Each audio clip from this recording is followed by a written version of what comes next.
Learned helplessness.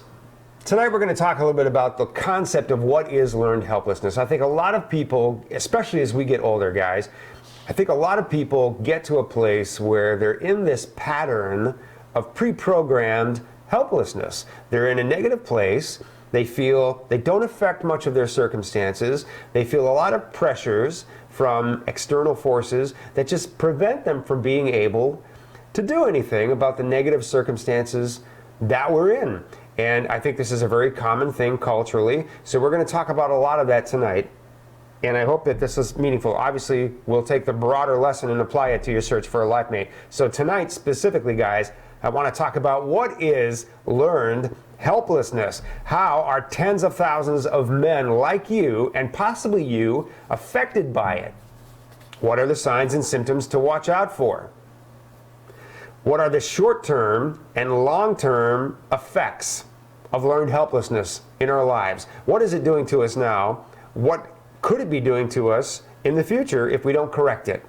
And how does our culture contribute to the pervasiveness of learned helplessness in our society? Because believe me, our culture does, and I'll prove it to you.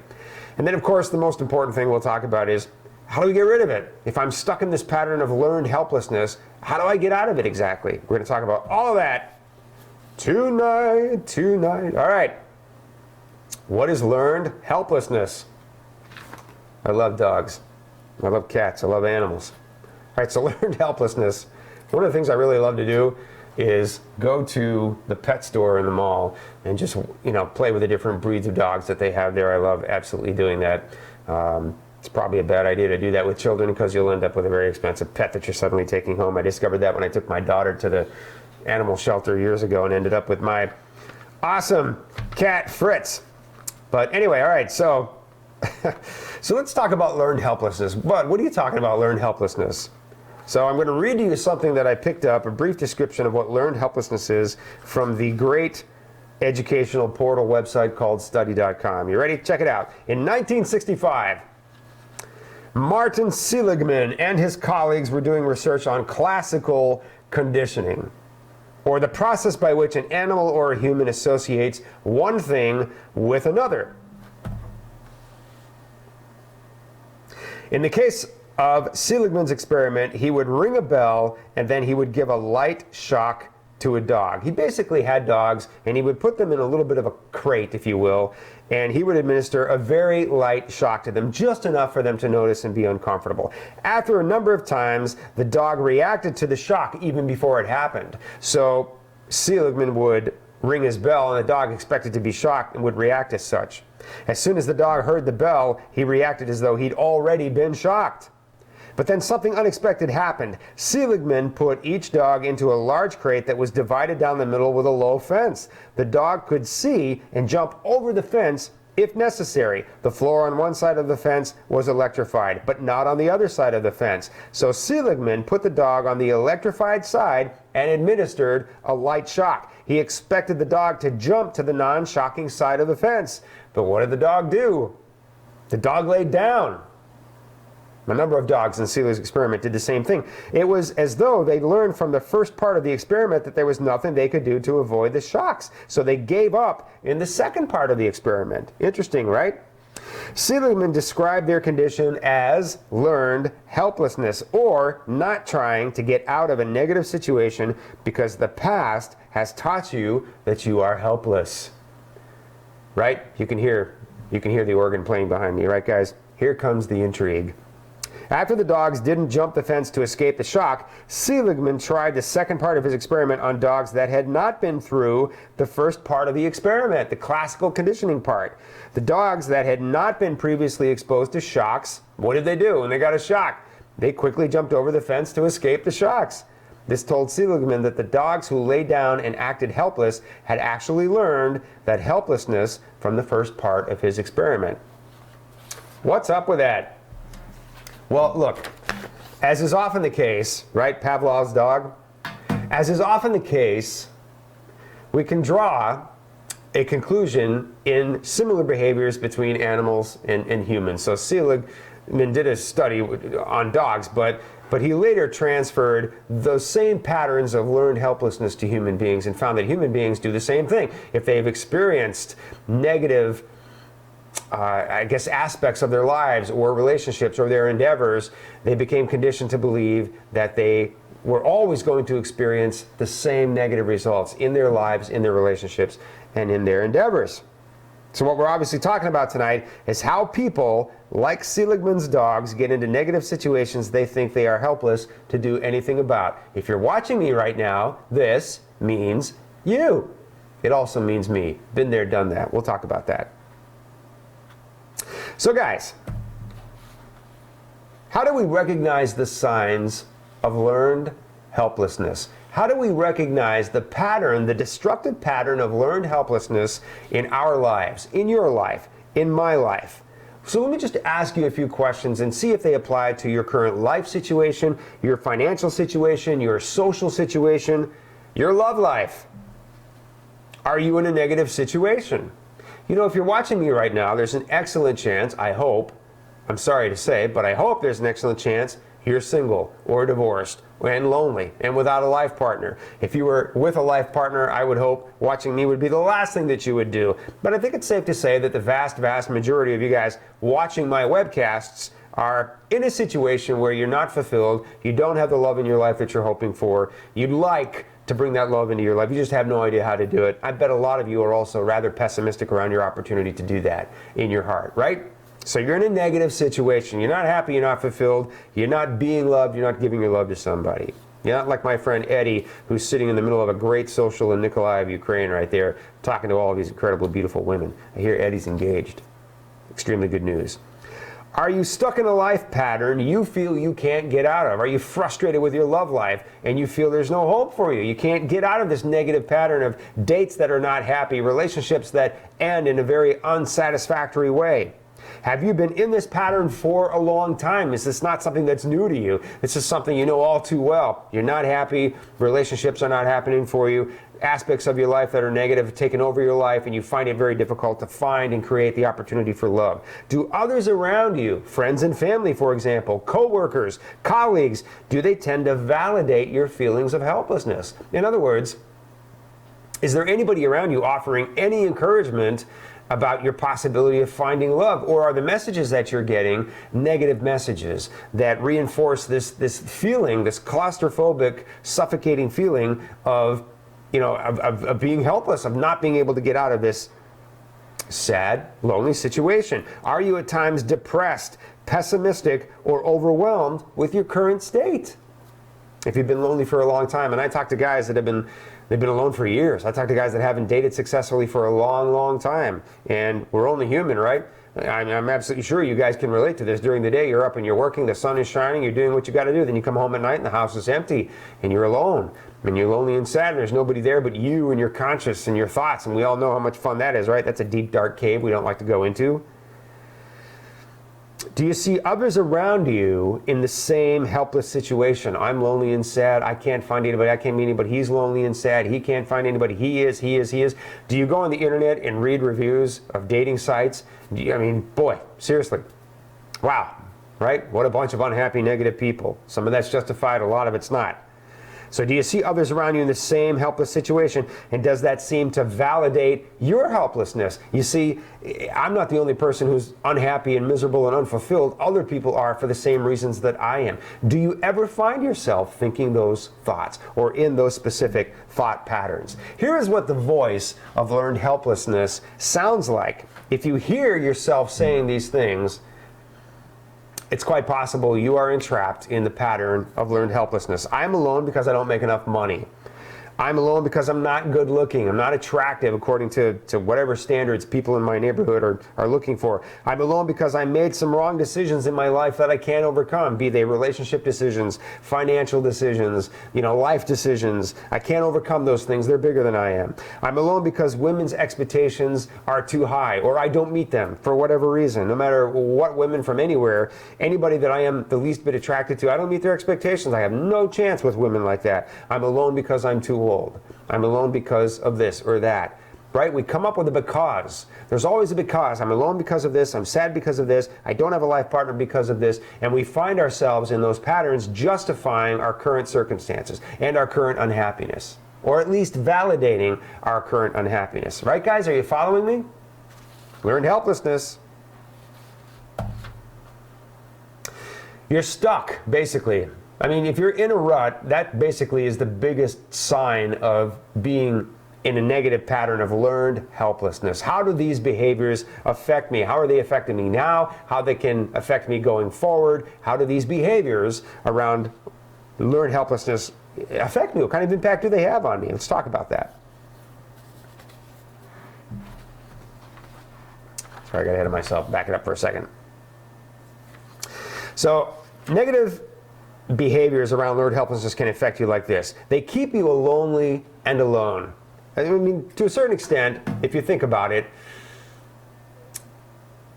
that feeling of I can't be successful, I'm not attractive, I don't make enough money, I don't look like Brad Pitt, I don't have Bill Gates' money, you know, I don't have whatever it is women want, I don't have it. I don't have a perfect house, I don't have this, I don't have that. I can't get on a plane and fly anywhere. All of those negative thought processes keep you lonely and alone. They keep you sad. They don't move your life forward from where you are right now, right? Tens of thousands of guys come home at night and turn on their computer in the darkness, reading letters from women from all over the world. They write their responses. They pay for this. They pay for that. They chat. They do whatever they can. And that's what they do. And that is their pattern. The thought of actually completing that process and getting on a plane to go and meet somebody they're writing to, or someone whose profile they're looking at. Gee, I talked to a guy last week who said this girl's profile was removed. You know, he said he came to my seminar a year ago, and he said, this girl's profile was removed. Please tell me she's still there, still looking to meet somebody, because I really want to go and meet her.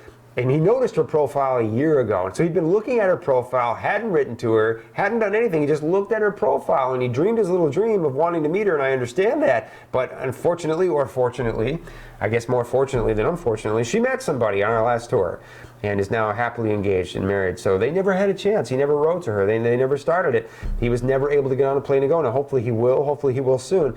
But it's so interesting how so many guys get stuck in that pattern of dreaming and not actually doing. And the learned helplessness of I can't do it, I can't take the next step, I can't move forward, locks you in that position. Do you understand, guys? It locks you into a cage of unable to move forward, unwilling to risk, and unwilling or unable to grow your life from where you are right now, and therefore unable to find fulfillment.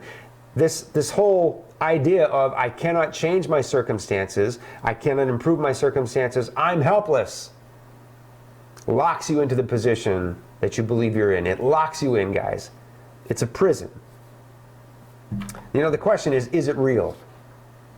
How does our culture contribute to the societal paradigm of learned helplessness? All right, guys, if you want to watch somebody who's really interesting, go watch a guy by the name of Joel Barker, Joelbarker.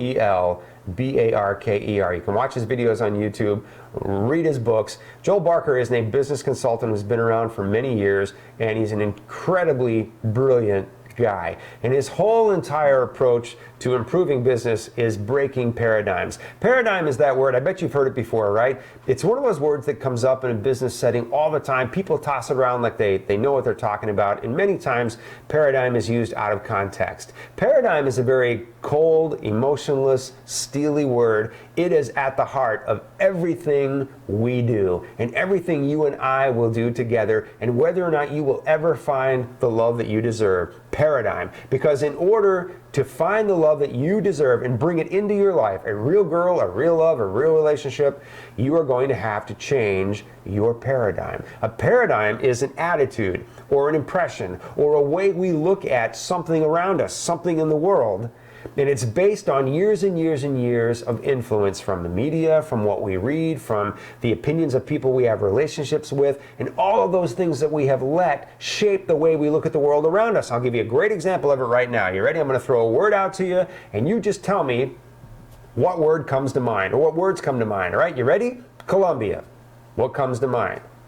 Probably something negative, right? Drugs, FARC, revolutionaries, crime, those things. Why? Why do they come to mind? Because that's what the news has talked about. If you've ever watched the news, anything you've heard about Colombia has centered around that. So most people have the impression that going to Colombia is dangerous, that you'll encounter, drug runners or hoodlums or FARC revolutionaries or something like that. The reality is, when you go to Colombia, especially if you travel with us, you meet a lot of incredibly beautiful and friendly people. And you are traveling to another country. I can't promise you every single person you meet is going to be nice to you. But the vast majority of people that you meet don't resemble anything that you've heard about at all in the news for the last 15 or 20 years about Colombia. You meet incredibly friendly men and women and families. You do. It's also true of Ukraine, another country where there's been, some stuff in the news lately, right? Our culture contributes to this societal learned helplessness. How? All right, so let me just paint a picture for you, right? When you go to Ukraine or you go to Russia, one of the things that you learn that's absolutely fascinating about Ukraine and Russia and China and other socialist and pre-communist countries is that citizens can get, in Ukraine, in Russia, in China, citizens can get an excellent university education for dirt cheap or free. Now, they have to be really smart, and they have to pass their entrance exams, they have to get good grades, and they have to maintain those grades in order to stay in those programs. But imagine how different our country would be if anybody who wanted a university-level education could get one for very little money or for free. Can you imagine this country, this great country and our great system? Can you imagine? Wouldn't that be just mind-blowing? But that's not what happens in our country, is it? Most people who are going to go to school are going to borrow a rather insane amount of money. You're going to come out of your college education tens of thousands of dollars in debt most of the time, right? You can decide whether or not there's value in that. Hopefully there is, but that's how our system works. That's how our banking system works, right?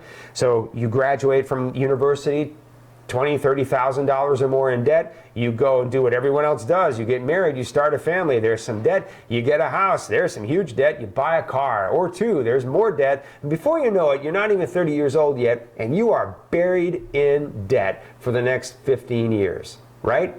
And that is we just consider that to be a natural process. And so many people do that. How many people do you know who say, I'm not doing that. I don't care what the consequences are. I am totally not doing that. I'm going to not go in debt. So I'm going to do this or I'm going to do that, and I'm going to complete my goals and do what I need to do, but I'm just not going to go in debt. I don't care what happens to my life. How many people do you know who actually do that? It's really hard to do that because our societal paradigm is that's what you should do. Go to school, get a degree, get a mortgage, get a car payment or several car payments, right? And before you know it, you are buried in debt for 10 to 15 years, right? Which is why so many people at the age of 35, 38, 40, what do? They pay off those loans, they go back to school, right? And learn an entirely different field based on job experience, right? It's interesting, honestly, but is there a loss of values in our culture?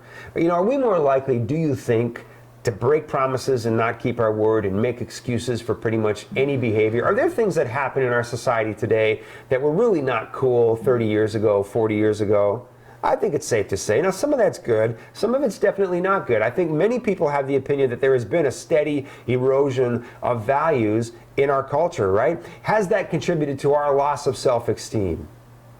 Is that possible? Things that had value, traditional values that were important 40 or 50 years ago have changed. The way we used to look at ourselves and take care of ourselves and keep ourselves healthy 50 years ago have changed to some extent, right? We've had this implosion of fast food in our culture that's so convenient and so cheap. It's so easy. I do it, I'm just saying, it's so easy for all of us to go and eat fast food instead of come home and cook a prepared meal. When you go to Ukraine and you go to Russia and other countries around the world, there's very little fast food. Some of it certainly, but people do go home, they cook and they eat healthy dinners, healthy foods. So I think that other things that contribute to our societal learned helplessness, if you will, there's been kind of a lack of attention to happy endings. When you watch the news, I've said this many times, the news is mostly negative, isn't it? Isn't that interesting? And if we turned on the news and the news said, Nobody died in our fine city today. Over to you, Joe. Joe says, all of our sports teams are undefeated. Over to you, Mary. Mary says, nothing but sunny skies and cool temperatures for the next 2 weeks. Over to you, Jack. And Jack says, here's a puppy dog. See you guys tomorrow night. That's a very happy newscast. But it's also incredibly boring and nobody would ever watch the news again. Could it be that the news focuses on things that are negative and scary?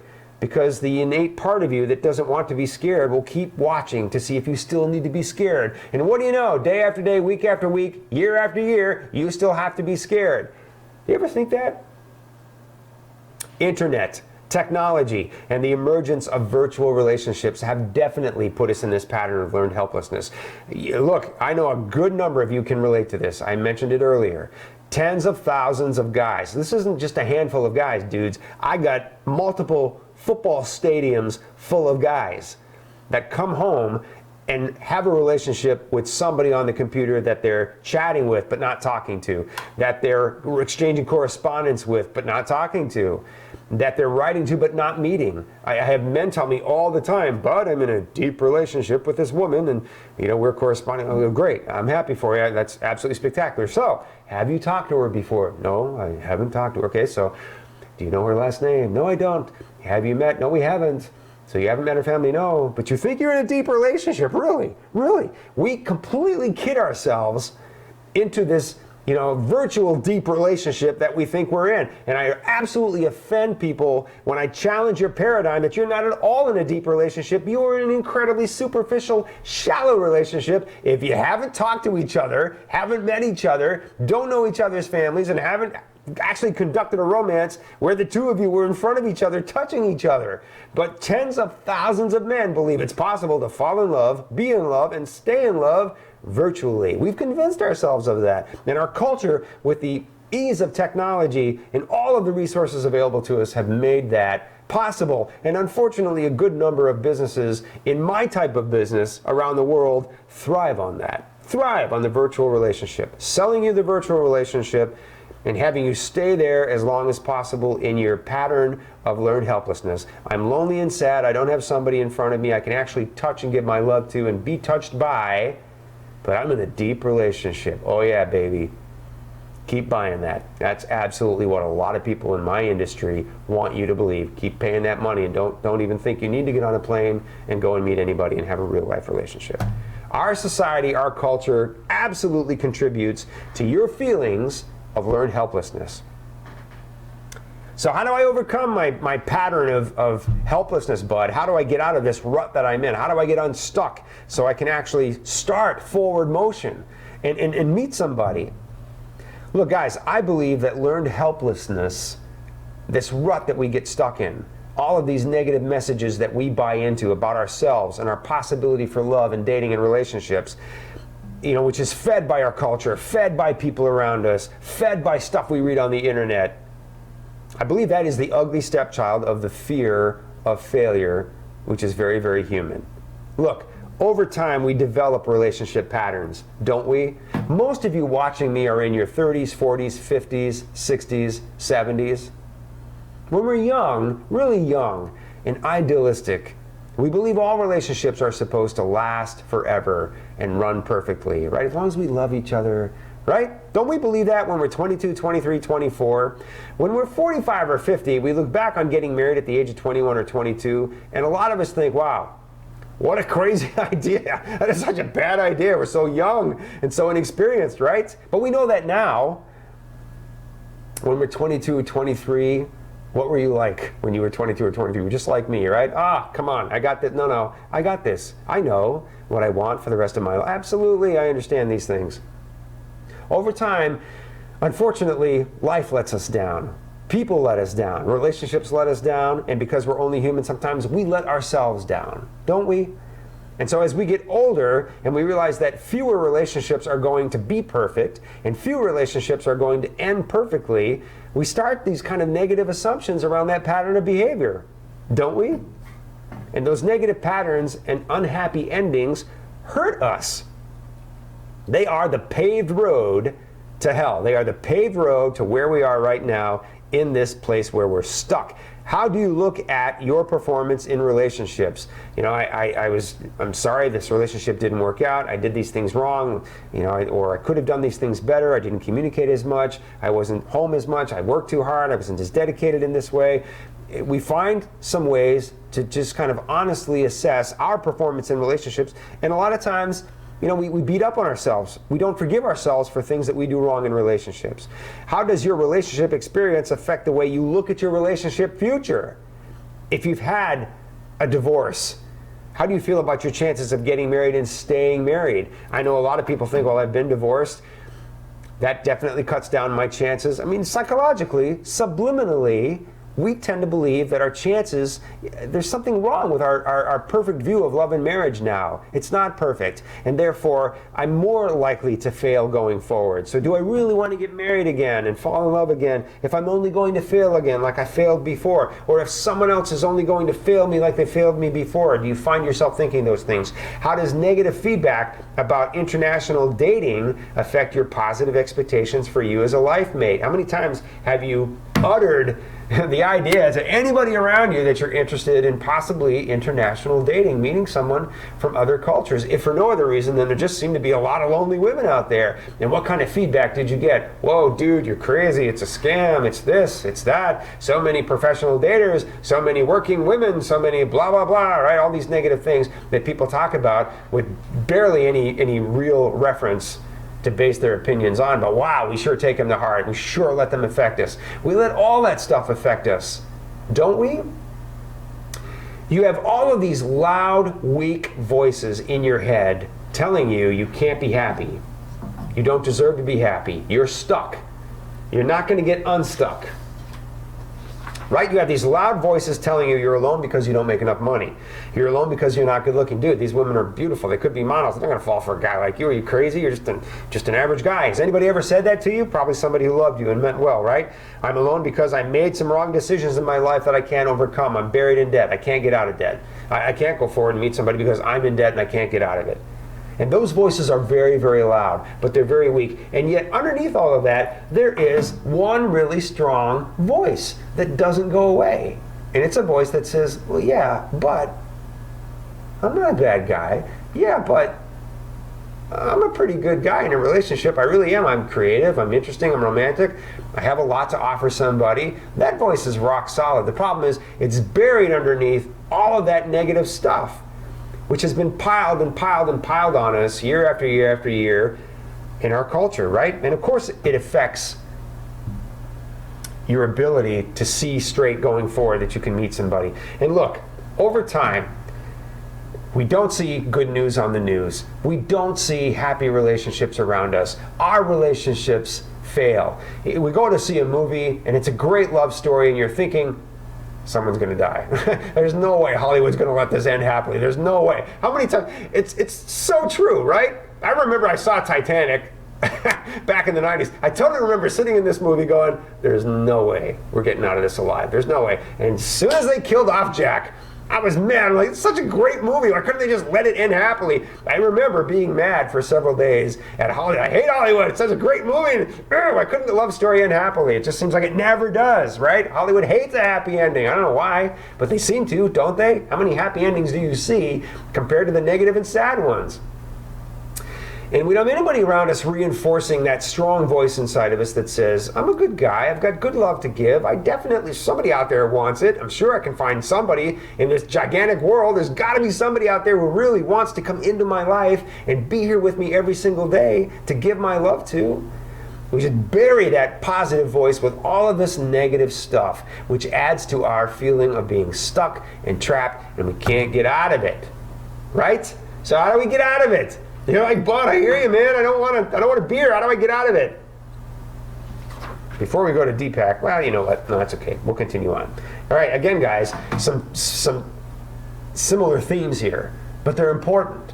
There's a reason that they're here. I read this quote by Deepak Chopra. I took it to heart. I myself am using it, and I'm telling you it makes a difference in the way you can put your life in forward motion, right? And the quote said, in order for man to find his truth, you've got to go to solitude. And nobody likes to go to solitude, because when you're alone, the truth comes to you. It is that voice, right? All that crap that crowds our thinking, all of the negative stuff that we hear from ourselves and we see on television, we read on the internet, and everybody who's miserable around us who's bought into that because everybody else is in their pattern of learned helplessness too. None of that is contributing to your growth. None of that is breaking you free of the cage of helplessness that you're in. But when you go out by yourself alone somewhere, it comes to you, doesn't it?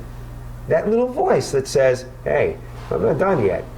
I still have love to give. I still have life to live. There's a reason everything has happened. There must be somebody out there waiting for me. There has to be. I must put my life in motion to go and find her. That voice is in you, or you would have stopped watching these webcasts a long time ago and you wouldn't be watching me right now.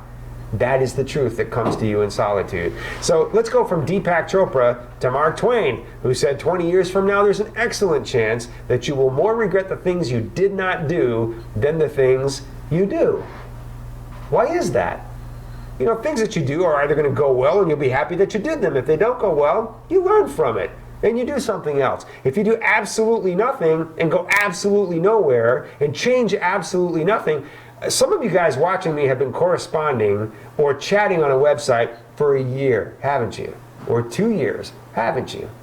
I meet guys all the time who wrote for a year, 2 years, 3 years. They spent thousands of dollars. They could have easily gotten on a plane to go and meet somebody, and they didn't do it. And I guarantee you guys, if you right now are stuck in that virtual correspondence relationship, right now, if you're stuck, you've been doing that for months and months or a couple years, you've been writing and writing and writing or chatting and chatting and chatting, I absolutely guarantee you one day in your near future, you're going to wake up and be completely sick of it. I promise you that one day you're going to wake up and it just isn't going to do it anymore. I promise you. And that is what Mark Twain is talking about. And we can segue from that to Tony Robbins, right? So you find your truth in solitude. The voice that's talking to you, not me, not anybody else, no one else around you, your truth speaking to you. You're not helpless. You can do something about your life circumstances and you can find your happiness. And if I don't do something about it 20 years from now, I'm going to be really, really sorry that I didn't do something about it. And then you take that one step further and you lock arms with Tony Robbins, the great motivational speaker and author, whose great quote I absolutely love, which says that success is a decision followed by massive, determined action. Right? We've talked about being a knight. We've talked about putting on your armor. We've talked about picking up your shield and your sword, getting on your horse and going forward. And that is the way out of this learned helplessness. Challenge what you think. Guys, here's a funny analogy, right? But I got Tony Robbins, right? I've got Deepak Chopra, and now I'm going to throw in Bambi, because Bambi's just, it's a natural segue here, right? You guys remember the cartoon Bambi? So there's the moment in the cartoon Bambi where the forest is burning down, right? And Bambi's a little Bambi, and Bambi's mother realizes this is not good. And if you know Disney, you know how it ends, because Disney always kills off a parent for some reason. But anyway, so there's a forest fire going on, and Bambi's panicking, and Bambi's mom runs by Bambi, and Bambi looks up at mom and says, "What do we do?" And what does she say to Bambi? Do you remember what she says? Get up. Right? Get up. Here we are in the middle of a situation we don't want to be in. Get up. And that is your first step. Get up. Get up off your feet. Get up off your computer chair. Get up away from your desk. Get up. Start walking forward. Let's talk about forward motion and how to get there. Focus entirely on what you know and stop listening to what you're afraid of. Because I'll tell you what, guys, that is absolutely the symptom, the true sign of that pattern of helplessness. You listen entirely to what you're afraid of, and you completely blow by even simple little things that you know. And it's so hard for us to focus on stuff that we know inside, because we're focusing on stuff that we're afraid of, because that's all we see and hear about and read about in front of us. Yes? So for example, fear says international dating and marriage is a scam. But you know what? It is a fact that people fall in love all over the planet, everywhere, all the time, don't they? Do people in Somalia fall in love? Do people in Guam fall in love? Do people in Canada fall in love? Do people in France fall in love? Yeah. Of course they do. Do people in America fall in love? Absolutely. Why can't people just meet each other from any of those places and fall in love for the same reasons people fall in love where they are? The reality is, yes, they can. As a culture, we pretend that that's completely absurd. It's actually quite natural. But we just completely talk ourselves into listening to what we fear because our media tells us everybody's poor and desperate, nobody can be trusted, right? Right. Fear says no one ever succeeds at finding an international life mate. It is a fact that, yes, in fact, they do, if they're realistic. Have you ever seen the show 90 Day Fiancé? What's interesting about 90 Day Fiancé on the Learning Channel is you have all these couples that have met each other. None of them have even met each other through a dating service like ours. And even without us, even without players like us, people like us, agencies like ours, in the mix. And we're responsible for thousands and thousands of people finding each other in the last couple of decades. Us and people like us. That show focuses on couples, and there are a whole bunch of them that you can watch, and none of them have met each other by way of an international dating agency that I know of. Fear says if I'm not of value to anybody here in my community, in my city, in my hometown, as a life mate, then I'm not of value to anybody anywhere. That's what fear says to you. That's what people around you who have embraced that fear say to you, right? But it's an absolute fact that there are millions of lonely women out there with no reliable partner, and you definitely have value. Not only do you have value, but if you don't get on the plane to go and meet them, they will probably never meet anybody. Guys, there are 4 million more women than men in Ukraine. Do you understand? 4 million more women than men in Ukraine. Ukraine is the size of the state of Texas. Do you get it? You definitely have value to a good number of those 4 million lonely women in Ukraine and other places. Fear says, how do I know these women are not poor, desperate? You know, how do I know these women aren't prostitutes? I love that. I absolutely love that. I was talking to an incredibly successful, very rational, very smart guy recently who said, Bud, tell me about how you screen these women. I love that. I absolutely love that. I love that topic. When guys say, do you screen these women? I'll say, okay, interesting. Interesting. So, why are you asking me if we screen these women? Because I don't want to meet any prostitutes. I don't want to meet working women. I don't want to meet poor and desperate women. And if you're not screening them, I'll meet poor and desperate women. Whoa! What a ton of messed up logic that is. You're assuming that because a woman joined a dating site, she's poor and desperate and a prostitute, and you don't want to meet prostitutes. Do you realize how flawed that is? When you go on a singles cruise, do you ask the cruise, do you screen the women? I always want to answer, so what do you want me to do? I mean, how exactly would you like me to screen them? I think that's great. And the agencies that are out there that say, we screen them, no, they don't. Think about it.